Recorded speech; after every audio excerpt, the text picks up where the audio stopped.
Kabi-kabilang inspeksyon naman ang ginawa ng LTO at LTFRB sa mga public utility vehicles. Ito'y upang mahuli ang mga pasaway na pampublikong sasakyan na lumalabag sa Joint Administrative Order. Isa na nga riyan ang operasyon sa bahagi ng EDSA Balintawak area kung saan isang bus at isang jeep ang nasampulan. May eksklusibong report ang aming kasamang si Ria Fernandez. Alinsunod sa Joint Administrative Order, inabangan ng mga enforcer mula sa Land Transportation o LTO at Land Transportation Franchising and Regulatory Board o LTFRB ang mga pampublikong sasakyang bumabagtas sa EDSA Balintawak area. Target umano nilang hulihin ang mga sasakyang hindi sumusunod sa alituntunin nila gaya ng kawalan ng prangkisa, lisensya at papeles. Sa katunayan, isang bus galing norte ang inimpound dahil nahuling walang papeles, habang isang jeep naman ang na-technically impound kung saan kinuha na lamang ang plaka nito na siyang tutubusin ng operator.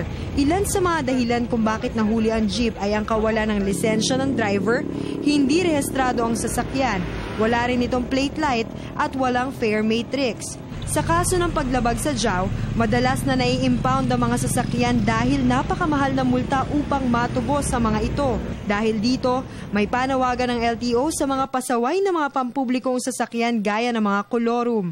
Ang advice namin sa kanila, sa mga operator, kailangan sila mag-apply ng prangkisa sa LTFRB, mga franchise. Kasi kailangan talagang ayusin na nila mga sasakyan para maiwasan yung mga panguhuli sa kalsada.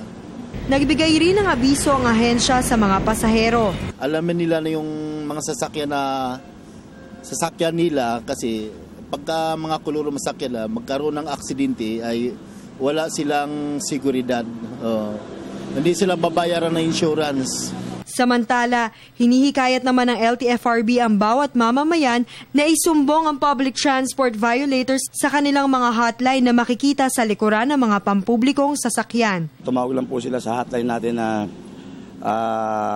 sa landline 426-2515. Meron din po sa yung nakakabit sa likod ng mga sasakyan, kadalasan yung cell number 0921-448-447. Mula nang ipatupad ang JAW noong Hunyo, 54 na sasakyan na ang nai-impound dahil sa paglabag dito at wala pang natutubos dahil sa kamahalan ng multa. Para sa Telebisyon ng Bayan, Ria Fernandez.